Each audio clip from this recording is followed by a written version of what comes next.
First of all, a very welcome to the channel of the Shri Academy students. Today we are going to complete our chapter time series. આજે આપણે ત્રીજી અને છેલ્લી method ભણવાની છે, જે છે method of moving average. So start કરીશું આપણે. આગળના ચેપ્ટરમાં આપણે પહેલા વિડીયોમાં ટાઈમ સિરીઝનો ઇન્ટ્રોડક્શન, એના પછીના આપણે ગ્રાફિકલ મેથડ ભણ્યા હતા અને એના પછી આપણે મેથડ ઓફ લીસ્ટ સ્ક્વેર ભણ્યા હતા. એમાં મેં તમને સેલ્ફ પ્રેક્ટિસ માટે તમને મેં સમ્સ પણ આપેલા હતા. આઈ હોપ તમે લોકોએ ગણી નાખ્યા હશે. હવે મેથડ ઓફ મૂવિંગ એવરેજ ભણવાની છે. આ મેથડ પણ બહુ જ ઇઝી છે, પહેલી બે મેથડ જેવી રીતે. તો આપણે સ્ટાર્ટ કરીએ. The method of moving averages is very useful to find trend by eliminating the effect of short-term variations. Method of moving average શેના માટે યુઝફુલ છે? બહુ જ યુઝફુલ છે ટ્રેન્ડ ફાઇન્ડ કરવા માટે. અને આ મેથડમાં ટ્રેન્ડ કઈ રીતે ફાઇન્ડ થાય છે? શોર્ટ ટર્મ જે વેરિએશન્સ હોય ને એને એલિમિનેટિંગ, એટલે શોર્ટ ટર્મ વેરિએશન કાઢી નાખે, એટલે તમે ઇઝીલી ફાઇન્ડ કરી શકો. એ કઈ રીતે એલિમિનેટ કરે છે, આઈ મીન કાઢે છે એ ઇફેક્ટને, એ આપણે સમમાં જોશું. Short term variations are usually regular and have repetitions. Normally શું હોય છે, શોર્ટ ટર્મ વેરિએશન્સ હોય ને એમને રેગ્યુલર અને રિપીટેશન જ થતા હોય. ફોર એક્ઝામ્પલ, અગર આપણે વાત કરીએ તો આપણે કોમ્પોનન્ટ્સ ઓફ ટાઈમ સિરીઝના ટાઈમ પર જોયું હતું કે જે સિઝનલ ઇફેક્ટ હોય એ રેગ્યુલર હોય. કેમ રેગ્યુલર હોય? લેસ દેન અ યર હોય. સિઝન તો 3 જ છે ને એક વર્ષમાં, તો એ રેગ્યુલર અને રિપીટેડ. તો એવી રીતે શોર્ટ ટર્મ વેરિએશન્સ પણ હોય. ઓકે, હવે આમાં તમારે 3 ટાઈપના સમ્સ પૂછાતા હોય છે મૂવિંગ એવરેજમાં. એક તો છે 3 યરલી, પછી છે 4 યરલી અને પછી છે 5 યરલી. ત્રણેય મેથડ બહુ જ ઇઝી છે. કઈ રીતે ગણવાના છે એ હું તમને શીખવાડીશ. પછી મેરિટ્સ છે. મેરિટ્સ કયા છે જોઈ લઈએ આપણે. The effect of short-term component is eliminated to a large extent using the averages and the trend of the series is obtained. શું કે છે? શોર્ટ ટર્મ કોમ્પોનન્ટની જે ઇફેક્ટ હોય ને એને કાઢી નાખવામાં આવે છે. એલિમિનેટેડ એટલે કાઢી નાખવું. To a large extent using the averages. આમાં 2 વર્ષ કે 3 વર્ષનો એવરેજ, 3 યરલી હોય તો 3 વર્ષનો એવરેજ કાઢવામાં આવે, 4 યરલી હોય તો 4 નો એવરેજ કાઢે અને 5 હોય તો 5 નો એવરેજ કાઢે. એવરેજ કઈ રીતે કાઢવું એ તમને બધાને ઇઝીલી ખબર જ હશે, છતાં આપણે સમમાં એકવાર જોઈ લઈશું. અને ટ્રેન્ડ ઇઝીલી આમાં ઓબ્ટેન્ડ થાય છે. ઓલા મેથડમાં શું હતું, તમારે ફોર્મ્યુલા મૂકવાની હતી, કેલ્ક્યુલેશન કરવાની હતી, પણ આમાં એવું છે નહીં. The calculation is easy to understand as it is comparatively less and simple. ઓલામાં મેથેમેટિકલ કેલ્ક્યુલેશન હતી, 3 ફોર્મ્યુલા મૂકીને તમારે સમ ગણવા પડતા હતા, પણ આમાં એવી કોઈ કેલ્ક્યુલેશન છે નહીં. એટલે આ લેસ સિમ્પલ છે અને લેસ કેલ્ક્યુલેશન વાળું પણ છે. લિમિટેશન્સ શું છે? The trend obtained by this method is not accurate if the interval for the moving averages is not chosen correctly. તમે જે ટ્રેન્ડ ફાઇન્ડ કરો છો એમાં જો તમે ઇન્ટરવલ એટલે મૂવિંગ એવરેજના 3 યરલી, 4 યરલી, 5 યરલી તમે જો કરેક્ટલી ફાઇન્ડ ના કરો તો તમારો આન્સર જે છે એક્યુરેટ આવે નહીં, કરેક્ટ આવે નહીં. The estimates of trend for some initial and last time periods can't be obtained. એ જ્યારે સમ કરશો ત્યારે પણ તમે જોશો કે અમુક ઇનિશિયલ એટલે કે જે સ્ટાર્ટિંગ યર હોય અને જે લાસ્ટ ટાઈમ પીરિયડ્સ હોય એના માટે આપણે ટ્રેન્ડ ફાઇન્ડ કરી શકીએ નહીં. અને જે ઓલી બે ફોર્મ્યુલા હતી ગ્રાફિકલ મેથડમાં બધા વર્ષ માટે મળતી હતી આપણને ટ્રેન્ડ. જે લીસ્ટ સ્ક્વેર મેથડ હતી એમાં પણ આપણને એક વર્ષ માટે પણ આપણે ફાઇન્ડ કરી શકતા હતા. પણ આ મેથડમાં તમે સ્ટાર્ટિંગ અને લાસ્ટ 2 વર્ષનો તમે ઇનિશિયલ એટલે કે સ્ટાર્ટિંગ અને લાસ્ટ ટાઈમ પીરિયડ્સના તમે ટ્રેન્ડ ગોતી શકો નહીં. A specific mathematical formula is not obtained for future estimates. તમારે કોઈ ફ્યુચરનું એસ્ટિમેટ કાઢવું હોય તો તમે આમાં કોઈ મેથેમેટિકલ ફોર્મ્યુલા નથી. હવે આ લિમિટેશન્સ કેમ આમાં લખેલી છે એ તમને કહું. કેમ કે લીસ્ટ સ્ક્વેરમાં આપણે એક સમ એવો જોયો હતો કે ફોર એક્ઝામ્પલ તમને 2011 થી 2015 સુધીનો ડેટા આપેલો હોય તો તમારે, અને તમને ક્વેશ્ચનમાં તોય કહેતા હતા કે 2017ની ટ્રેન્ડ ગોતો, અને આપણે ફાઇન્ડ કરતા હતા જેની ફોર્મ્યુલા હતી y cap equal to a plus bt. બરોબર, t તરીકે આપણે એની વેલ્યુ લઈને આપણે એને ફાઇન્ડ કરતા હતા ફ્યુચર એસ્ટિમેટ, જે આમાં કરી શકીએ નહીં. ઓકે, તો આ મેરિટ્સ, લિમિટેશન્સ અને ઇન્ટ્રોડક્શન થઈ ગયું. હવે ઇલસ્ટ્રેશન જે છે એ 8. The number of accounts opened in a different weeks in a branch of a certain book are given below. Find the trend using 3 weekly moving average. આ જે છે ને એ ટેક્સ્ટ બુક પેજ નંબર 174 ઉપર તમારે આપેલું છે. ઇલસ્ટ્રેશન નંબર 8 છે. આ બ્લેક પેનથી જે લખેલું છે એ છે તમારો ક્વેશ્ચન. વીક્સ આપેલા છે તમને 1 to 10. Number of accounts opened કરેલા છે કે પહેલા વીકમાં 26 અકાઉન્ટ, બીજામાં 27, ત્રીજામાં 26, ચોથામાં 25, પાંચમામાં 22, છઠ્ઠામાં 24, સાતમામાં 25, આઠમામાં 23, નવમામાં 22, દસમામાં 21. ઓકે, હવે તમારે ક્વેશ્ચનમાં જોવાનું તમને કયા યરલી, કયા વીકલી અથવા કેવું મૂવિંગ એવરેજ તમને ફાઇન્ડ કરવાનું કીધું છે. અહીંયા તમને 3 વીકલી મૂવિંગ એવરેજ ફાઇન્ડ કરવાનું કીધું છે. ઓકે, તો આપણે 3 યરલી મૂવિંગ એવરેજ ફાઇન્ડ કરશું. હવે એ કઈ રીતે ફાઇન્ડ કરવો, તો સૌથી પહેલા તમારે એક 3 યરલી મૂવિંગ એવરેજ જ્યારે પૂછાણું હોય અથવા 3 વીકલી જ્યારે પૂછાણું હોય તો ત્યારે સૌથી પહેલા તમારે એક મૂવિંગ ટેબલ ટોટલનો કોલમ બનાવવાની છે અને પછી મૂવિંગ એવરેજની ટોટલ બનાવવાની છે. હવે આ કઈ રીતે કરવાનું તમને એ હું શીખડાવું. જો કરવાનું શું છે, સૌથી પહેલા તમારે 3 નો ગેપ લઈને છે ને તમારે ટોટલ કરતા રહેવાનો. એ કઈ રીતે કરવાનો તમને એ શીખડાવું. ફોર એક્ઝામ્પલ, જે આ ફર્સ્ટ 3 છે ને 26, 27 અને 26, આ 3 નો તમારે ટોટલ કરવાનો. પણ શું કરવાનું, વચ્ચે નહીં લખવાનું. એવરેજ હંમેશા તમે મિડલમાં ફાઇન્ડ કરો તો તમારે ત્રણેયની વચ્ચે લખવાનું. ત્રણેયની વચ્ચે 27 છે, 27 ની સામે તમારે એનું ટોટલ લખવાનું. 26 + 27 + 26 = 79. આવી જ રીતે તમારે કરવાનું. બરોબર છે. આ ફાઇન્ડ થાય ને એટલે સૌથી પહેલા પછી અહીંયા સીધું કેલ્ક્યુલેટરમાં તમારે 79 / 3 કરીને અહીંયા એનો આન્સર લખી જ લેવાનો. / 3 કેમ કરવાનું, કેમ કે એક તો 3 વીકલી મૂવિંગ એવરેજ છે અને બીજું અહીંયા તમારે એવરેજ કાઢવી હોય તો અહીંયા આપણે 3 નંબર લીધેલા છે ને, એટલે / તમારે 3 લેવાનું રહેશે. ઓકે, હવે બીજામાં કઈ રીતે કરવાનું. બીજામાં તમારે હંમેશા તમે જ્યારે એડિશન કરો ને ત્યારે સ્ટાર્ટિંગ પેલું કર્યા પછી તમારે એક રિમૂવ કરતા જવાનું અને એક તમારે કરતા જવાનું, એડ કરતા જવાનું. ફોર એક્ઝામ્પલ, અહીંયા 26, 27, 26 લીધું તો હવે 26 બાદ કરતા 27, 26 અને 25 લેવાનું.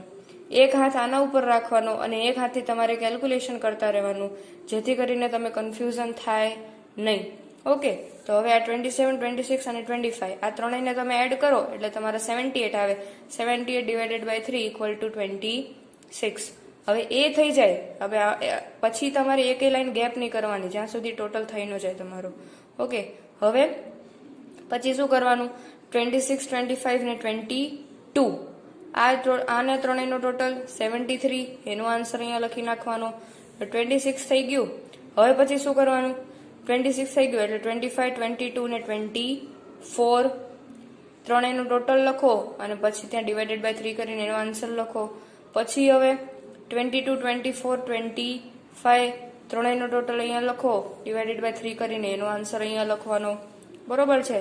હવે પછી 24, 25, 23, 25 ની વચ્ચે એનો આન્સર લખવાનો, / 3 કરીને એનો આન્સર અહીંયા લખવાનો.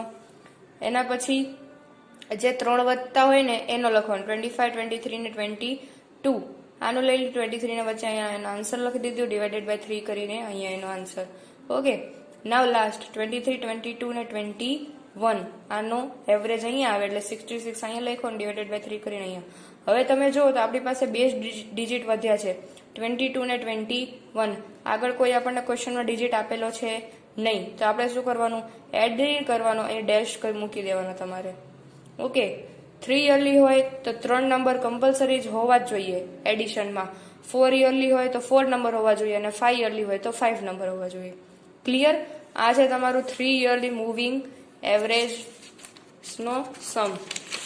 હવે જેમ તમે 3 યરલી મૂવિંગ એવરેજનો સમ ગણેલો છે એમ જ તમારે 5 યરલી મૂવિંગ એવરેજનો જ સમ ગણવાનો છે.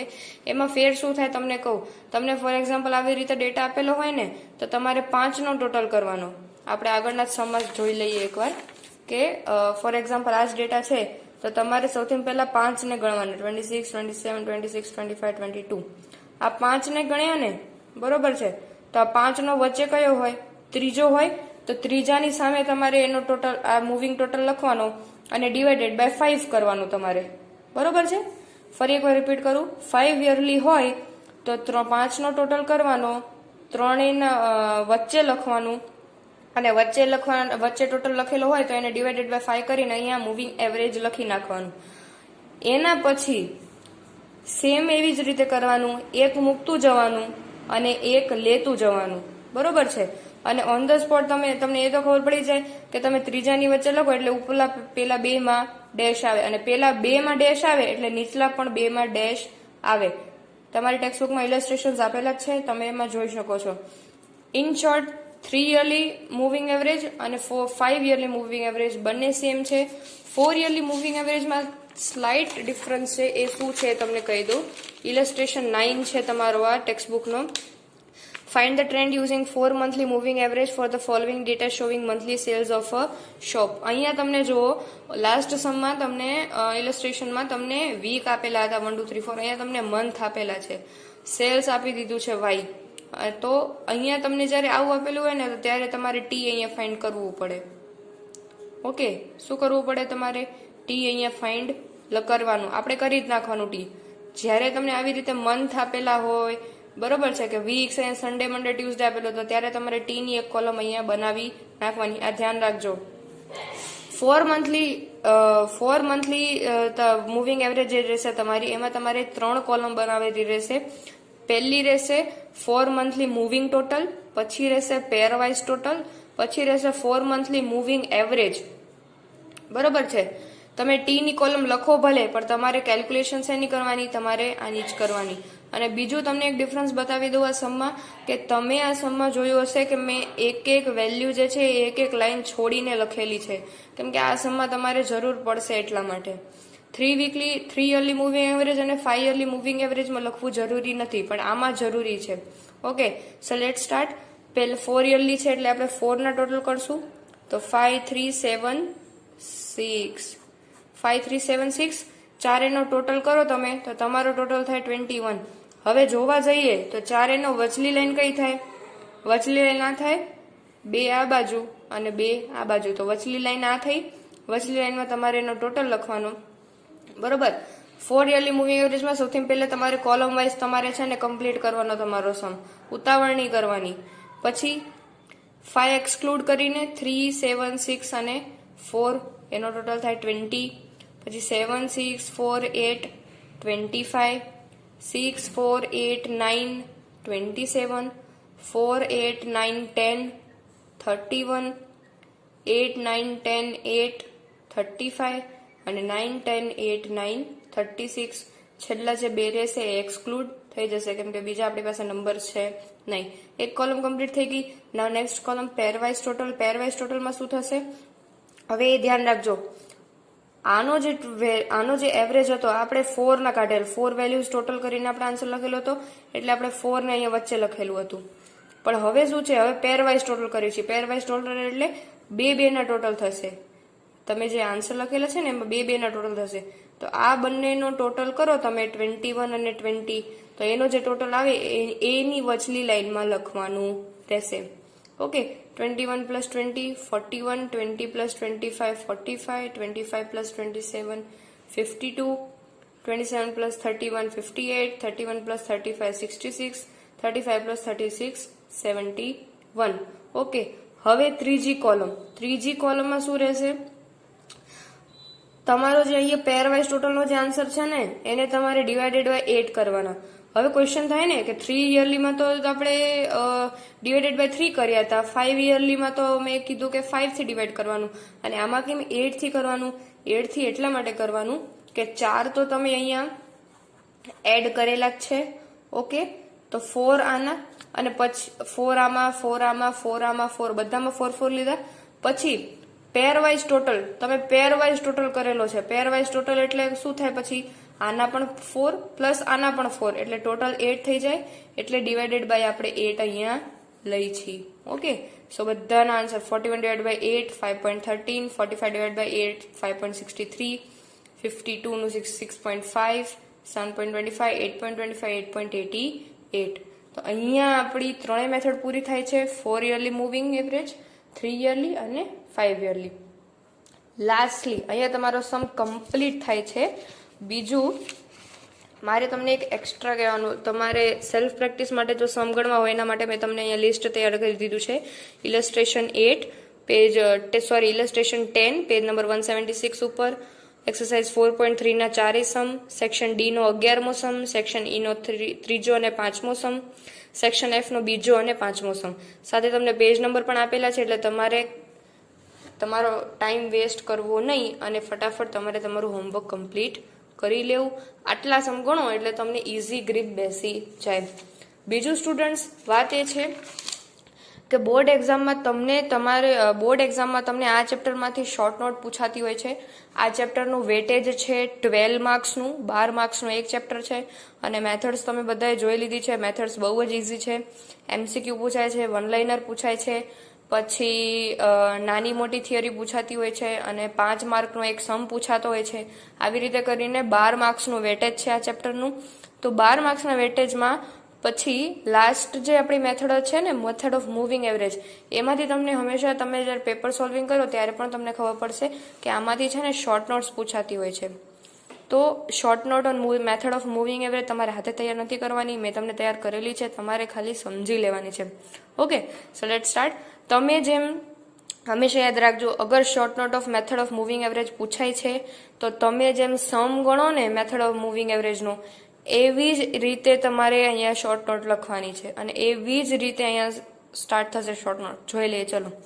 In the method of moving average, suppose the values of the dependent variable in the given time series are y1 plus y2 plus y3 equals to yn for time t equal to 1, 2, 3 to n respectively, and the interval for the short-term cyclical fluctuations is 3 years. Method of moving average માં suppose કે જો values જે છે આપણી dependent વેરિયેબલની in the given time સિરીઝમાં y1 plus y2 plus y3 two yn હોય અને ટાઈમ 1, 2, 3 હોય રિસ્પેક્ટિવલી, અને જો સાયકલિકલ ફ્લક્ચ્યુએશન 3 વર્ષનું હોય તો શું કરવાનું છે? Mean of the first 3 observations y1 plus y2 plus y3 is found as, આપણે શું કરતા હતા? 3 વર્ષ 3 યરલી મૂવિંગ એવરેજ ફાઇન્ડ કરી તો સૌથી પહેલા 3નો ટોટલ કરતા હતા, ડિવાઇડેડ બાય 3 કરીને એનું ટોટલ કરતા હતા અને ડિવાઇડેડ બાય 3 કરતા હતા. And it is return against the centre of this 3 values which is y2. બરોબર છે? આપણે ત્રણેયના વચ્ચે લખતા હતા, તો એ જ આમાં કીધું છે કે ત્રણેયનો ટોટલ કરો અને y2 ની વચ્ચે લખો. Further the mean of successive 3 values y2 plus y3 plus y4 is found as and it is return against y3. પછી શું કરતા હતા? આપણે પહેલું કાઢી નાખતા હતા અને બીજા 3 લેતા હતા. તો y1 કાઢીને આપણે શું કીધું? y2 plus y3 plus y4. અહીંયા y2, y3, y4 છે અને તમારા સમમાં તમારી પાસે ડિજિટ્સ હોય છે, એમાં નહીં મૂંઝાવાનું. બરોબર છે? And it is return against y3 અને નેક્સ્ટ લાઇનમાં લખતા હતા. Similarly all the means are calculated are call 3 yearly moving averages which indicate the trend. Similarly આપણે બધા મીન ફાઇન્ડ કરતા હતા. મીન એટલે એ થાય એવરેજ કાઢવું. બધા મીન ફાઇન્ડ આઉટ કરતા હતા, એને કેલ્ક્યુલેટ કરતા હતા, અને આને કહેવાય 3 યરલી મૂવિંગ એવરેજ, જે આપણને trend બતાડે. At last, all the totals individually are divided by 3 to obtain 3 yearly moving averages. લાસ્ટમાં શું કરતા હતા? બધાનો મીન્સ કેલ્ક્યુલેટ કરીને આપણે એને ડિવાઇડેડ બાય 3 કરીને સમ પૂરો કરી નાખતા હતા. As likely, only with the help of this method only we can find 4 yearly and 5 yearly moving averages also. Same મેથડથી જ તમે લોકો 4 yearly અને 5 yearly મૂવિંગ એવરેજ પણ ગોતી શકો. એ કેવી રીતે ગોતવું એ તમને સમજાવવાની જરૂર નથી, કેમ કે આપણે સમ ઓલરેડી જોઈ લીધા છે. ઓકે, હવે વાત ત્યાં છે, પૂછાશે તો નહીં, બટ કદાચ તમને ક્વેશ્ચનમાં કન્ફ્યુઝ કરવા માટે એવું પૂછે કે explain the method of 3 yearly moving average, તો આ લખી નાખશો તો ચાલશે. બટ કદાચ તમને એવું પૂછે કે explain the method, write a short note on 4 yearly moving average. જો 4 યરલી મૂવિંગ એવરેજ પૂછે તો બીજું કંઈ જ નહીં, જ્યાં 3 છે ને ત્યાં 4 કરી નાખવાના. Cycle fluctuations is 4 years. પછી અહીંયા 3 ની જગ્યાએ 4નો ટોટલ લેવાનો અને અહીંયા ડિવાઇડેડ બાય 4 કરવાના, અહીંયા ડિવાઇડ બાય 4 કરવાના અને ડિવાઇડેડ બાય 4 કરવાના. બીજું પછી જેમ આવતું હોય ને ઇઝ, પછી અહીંયા y2 અને y3 ની આવે, પછી સીધું આવશે is the centre of this 4 values. જ્યાં 3 હોય ત્યાં 4 કરી નાખવાના, 4 વેલ્યુઝ. પછી y2 અને y3 નહીં લખવાનું, 4 યરલી અને 5 યરલી લખતા હોય તો. બરોબર? પછી 5 યરલી તમે કરો તો 5 યરલીમાં બીજું કંઈ નહીં, અહીંયા 5 years કરી નાખવાના, અહીંયા 5 ટોટલ લેવાના, ડિવાઇડેડ બાય 5 કરવાનું. સેન્ટર ઓફ ધીસ 5 વેલ્યુઝ લખવાની, y2 નહીં લખવાનું. આ પોઈન્ટમાં તે 5નો ટોટલ કરવાનો, ડિવાઇડેડ બાય 5 કરવાનું, અને અહીંયા y5 નો લખો તો ચાલે. And it is return against the centre of this values લખી નાખો તો ચાલે. અહીંયા 5 યરલી લખી નાખવાનું. સિમ્પલ. પૂછાશે તો નહીં, બટ પૂછાય તો તમને નોલેજ હોવું જોઈએ કે આપણે શોર્ટ નોટ કઈ રીતે લખવી. સિમ્પલ. ઓનવર્ડ્સમાં તમે લખો તો પણ ચાલે. ઓનવર્ડ્સમાં જેમણે ના લખવું એમના માટે આ નોટ ઓલરેડી તૈયાર છે. Okay, thank you students for watching this video.